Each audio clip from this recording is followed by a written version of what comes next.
Hello, my name is Rocio Saorin Morte and welcome to my video of how to implement technology in my 4th grade class in the subject of English and with the topic of Let's Travel the World. So my class is composed of 24 beautiful students. They all have a good level of English. Some of them go to particular English classes, but some of them don't, even though they all have like a good level of English. And for me, it's much easier to continue developing and also to teach my English classes in a more dynamic way. As I mentioned before, this topic is called Let's Travel the World, and in this project, my students will learn some vocabulary of traveling, countries, flags, typical foods, typical monuments, etc. Also, to implement technology, I will develop like 3 different activities. The first one is stop motions, then a comic, and finally a genially. This project is designed to be developed in the following 3 weeks. I programmed that each activity has to be developed in 2 sessions. The first one is to explain activity and start doing the exercise, and the second one is in some cases to present the activity or to continue and finish the activity.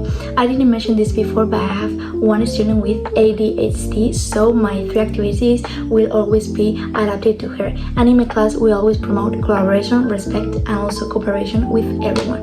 Now let's talk about the curriculum goals. Here we have the specific competencies of the area of English. CE1, understand the global and specific meaning of oral and writing tests in common situation. CE3, produce oral answer writing tests with a communicative purpose. CE4, interact in a simple and effective way in our daily situations. And CE6, show interest and respect for other languages and cultures. Now let's talk about the basic knowledge. Here we have the vocabulary like countries, nationalities, means of transportation, food, and the grammar like present simple, preposition of place, structures such as I want to visit, etc. And for last but not least, the key competencies to be developed. CCL, linguistic communication, CCL2, multilingualism, CEC, cultural awareness and expression. I asked ChatGPT to help me in order to create my project and my 3 different activities, and thanks to it, I have my 3 activity planned in a perfect way. Even though I changed some parts of the activities, and in the case of stop motion, I decided to create the entire activity by myself. ChatGPT only gave me some clues of the activities and how can I implement in the class, but then I want to manage them and I want to create some parts of the activities. And also, as I mentioned before, in the case of stop motion, I created the entire activity by myself because ChatGPT only gave me the 3 activities that was almost the same. So I want to be different and I want to be creative, and also I want to introduce new vocabulary that in this case is flags and nationalities in a more dynamic way. The first activity is stop motion, and this activity is called My Flag, My Country. For this exercise, my students will need some technological devices such as tablet or phones, and in the case that they don't have, I can let them borrow mine. For this activity, my students will be grouped in groups of 4 students, so we have 6 groups in total. And the main objective of this activity is that my students will learn and use new English vocabulary that are related to flags and nationality, but in a more dynamic way that is creating a stop motion video by the stop motion application.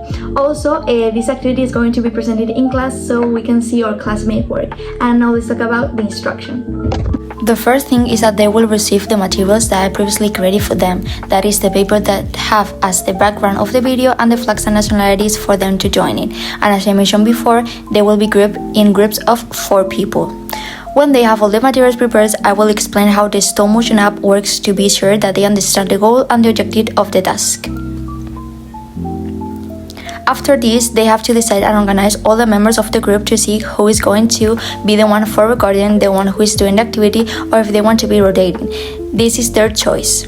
They have to complete the task and record to have their stop motion video, and finally this task will be presented in class to see the classmate work and check if they really understand, learn and complete the objective of this activity.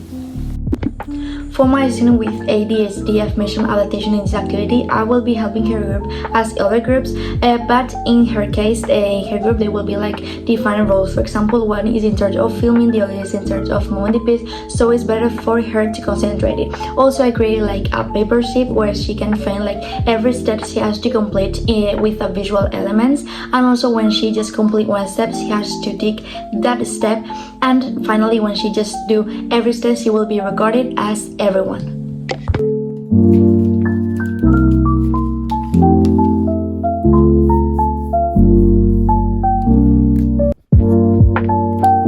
And this is my final product of stop motion.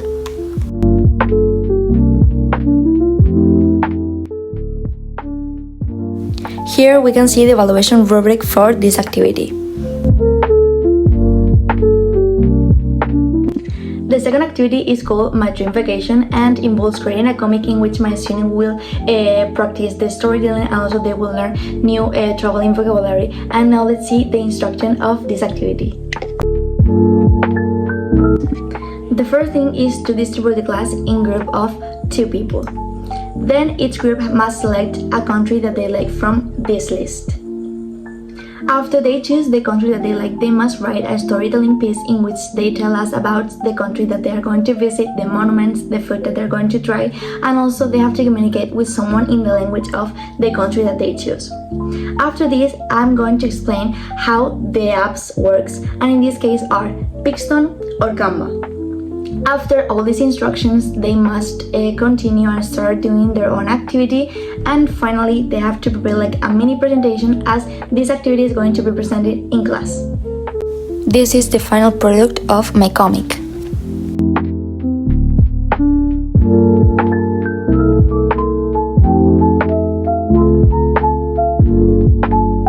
For my ADHD student, I create a visual paper sheet because in this way it would be easier for her to understand and to be more concentrated on this task.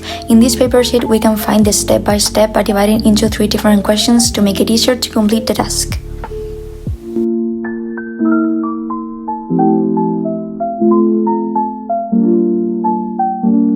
The third activity is creating a virtual podcast by using Genially. My students have to select a country where English is spoken and they have to use some simple vocabulary and a structure to make the activity. Also in this task they have to use some tablets or computer, and in the case that they don't have, I can let them borrow mine. And in this activity my students have the opportunity to upload the activity to Padlet.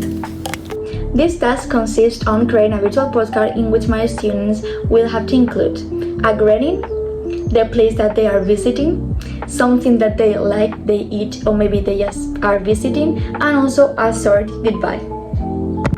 Now let's talk about the instruction. The first thing I'm going to do is to explain the entire activity and also explaining how Genially works. After this, as this activity is individual, each student must select a country where English is spoken, such as Canada, UK, USA, etc. After this, they have to complete a paper sheet that I created for them, that is this one, with some questions and answers, so they have to answer the questions for just making them easier to complete their activity. After answering all the questions, they have to start doing the virtual podcasts. And this activity is not going to be presented in class, but they have the opportunity to upload it to Padlet, so of course I'm going to explain how Padlet works to make it easier and to see other classmates' works.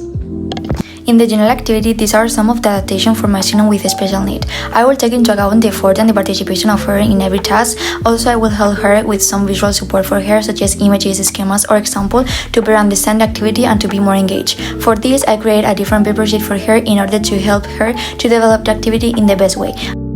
Now I'll show you my final product of this activity.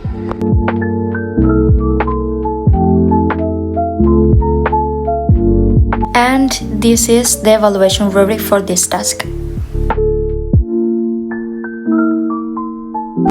So here we have the definition of the PICRAT, but in conclusion, the PICRAT is a tool that helps teachers to better understand how to effectively integrate technology in their classroom activities, fostering and also just improving their student learning. Also, this model has 2 parts. We have the PIC, which is passive, interactive, and creative, and then we have the RAT, which is replacement, amplifications, and transformation.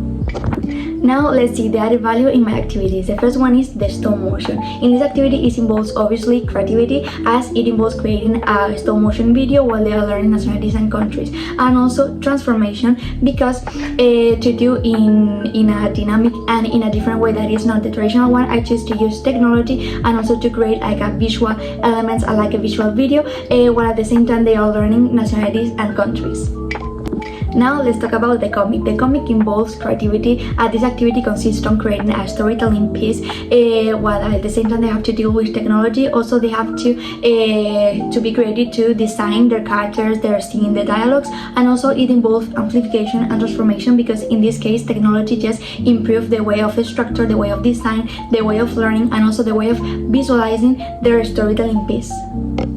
And for last but not least, we have the general activity. That this activity involves creativity, as they have to create a visual postcard, and they can include or combine text, images, or visual or interactive elements. And also amplification, that is, if this activity can be done in a paper way, but to do in a more dynamic and in a different way, we use technology to be more attractive, and also to engage the student with the task and with the subject. Now I'm going to talk about the tools that my project includes, following the rubric for e-learning tool evaluation. And following this rubric, I'm going to take into account 3 different aspects: privacy, data protection, and right policies. These 3 aspects work well in stop motion because there is no need to sync up, so you don't have to give any data that you don't want to, and it doesn't have any limitations to download or to create videos. In Canva, all users have to create an account in order to use it, but the good point is that you can keep your data privacy and you decide to share it or not. Also, you have the opportunity to share, save, or export your data in the form you want. In Padlet, users can keep their privacy, but some data can be public. Students don't need to create an account, but they can do it if they want. There exists an institutional policy for protecting their personal data, and Padlet works very well in the privacy protection and also in achieving, saving, and exporting data. Here, all users, including teachers and students, have to create an account in order to use it. Users can keep data private or publish the data that they want, and there are limitations to save, export data, or archiving. And finally, in Pixton, all users have to provide some information to sync up. In education setting, teachers have the possibility to create like a virtual classroom for his students, and they don't need to sync up. There are some limitations in order to archive, save, or export data. Now I'm going to introduce EICA, which is the Activity Center Analysis and Design, which is a tool that improves the understanding and also the design of the learning, using as a basis the knowledge and also the elements that situate the learning activity. I'm going to center on 3 different aspects and components, which are set design, the social design, and the epistemic design. The social design of this activity is that the class will be distributed in groups of 4 students, 6 groups in total. The set design, we will use stop motion studio to make their work, and then they have to present in a class. And the epistemic design, firstly I'm going to explain the entire activity, and at the same time they will be asking doubts. Then I explain how they use the application, and finally I'll show my example of this activity. The social design in this activity is going to be individual. The set design, we will use Pixton or Canva to make their own work, and then they have to present it in class. The epistemic design, firstly I'm going to explain the entire activity, and at the same time they will be asking doubts. Then I explain how to use application, and after this they are going to choose their country they like and then start doing their own work. And finally, the genially, the social design. This activity is going to be individual. The set design, we will use genially to make their own work, and then if they want, they have the opportunity to upload to Padlet. The epistemic design, firstly I'm going to explain the entire activity, and at the same time they will be asking doubts. Then I explain how to use application, in this case genially.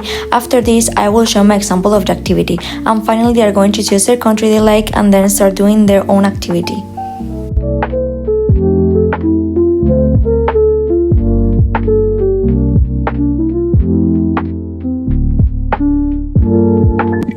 The concept of PLE is the personal learning environment, refers to the set of resources, tools, and people with whom we learn, we exchange, and we share information and experiences. I've chosen 5 elements that I will primarily include in my personal learning environment, and this is my diagram. So here is my personal learning environment. As you can see, in the doing and reflecting while doing, I put Canva and Google Docs. Without Canva, I couldn't have done anything in these months. I knew this app before, but during this course, I've learned many new things. Almost all my projects are made with this amazing application. And on the other, we have Google Docs. For me, this is one of the most important tools that I know for sure that I will always use, because it is useful for everything, for taking notes or even to create a presentation. Now, continuing with the reading and assessing the information, I decided to put ChatGPT. Thanks to ChatGPT, I have been able to better understand some specific tasks or terms that I didn't know before. Also, in this subject, AI has been a big discovery, and thanks to it, I could have improved some of my skills, and the most important thing is that now I know how to use it in the correct way. Continuing with sharing personal learning network, I choose Instagram, as for me, it's the best application to share everything that allows you to get to know people. During this course, we created an account to upload every task because we want to get to know people, and we are really enjoyed during doing every task and uploading to our account. Finally, I decided to put electronic in the middle because I feel that is associated with the three of them, since with electronic devices we can have done anything during this course, and with these elements we can do and reflect while doing everything that we had to do, also reading and accessing to the information, and of course we could share personal learning networks like when we had to create our personal learning environment and then upload it to Padlet. The DIT competitive framework is essential for teachers to integrate digital competencies effectively into their teaching practices. These are the following 3 areas that I choose from the framework. The first area that was digital resources involved creating, sharing, and finding digital resources in order to make learning happen. During this course, we have to create, to select, and to finding digital resources. And for example, in my case with Padlet, I better understand how can I improve and how can I engage my student with interactive materials. And for the future, I consider that this can allow me to innovate in my method and also to create a different learning environment in my class. The next area is teaching and learning, and this area is about how teachers can introduce the using of technology in their class to improve the teaching process and also how their students can learn in a different way. This area is the best to enhance your students because at the same time you are introducing technology in your class, you are promoting collaboration, cooperation, self-regulation, self-confidence, etc. For me and for my future, I think that this area could help me to have a good climate in class, a good relationship, and also a good confidence with all my students. During this course, we have the opportunity to freely take control of our learning using different technologies. This part focuses on using technologies to support all the students, giving each one a voice and meeting their individual needs, encourages active participation of all the students. The idea is to make a student feel that they can control their learning process. In this area, we include 3 important skills that are accessibility and inclusion. Is make sure that all of our students and those with special needs have the access to the learning materials. Then we have differentiation and personalization, is to adapt the lessons with technology. And then we have the active engagement, is to be sure that all of our students are actively engaged with the class, also like including the real world problems, adapting also with digital tools and resources. An example of the area that we did during this course was the comic activity, because we have to choose and decide what to do in that activity, or maybe the activity that was related with the QD project, because we have to decide and to create something that gets to more people and make them conscious about the empowering learning in our faculty.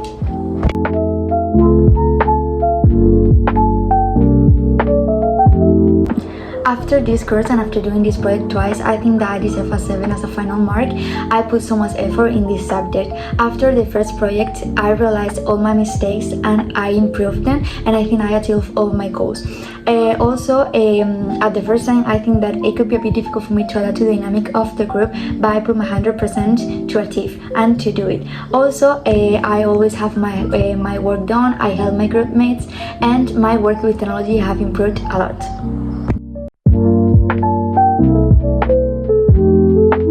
From my point of view, the most challenging and difficult role that I played during this course was the analyst, because you have to be evaluating all your group mates, and in my case they were my friends and they are my friends, so it's a bit complicated to be fair with them and also just tell them what to improve and how they can improve. So for me it was a bit difficult to balance the relationship with the work. For this project, I decided to use ChatGPT in order to help me to create all my activities, but in the case of stop motion, as I mentioned in this video, I have to create the entire activity by myself because it didn't correspond with my goals exactly. Also, when I was doing the exam, I have to change some parts and humanize them. And I think that for using ChatGPT, you have to take many things into account. One recommendation is that instead of copy and paste information, you have to rewrite on your own words and be sure that ChatGPT understands exactly what your goals are.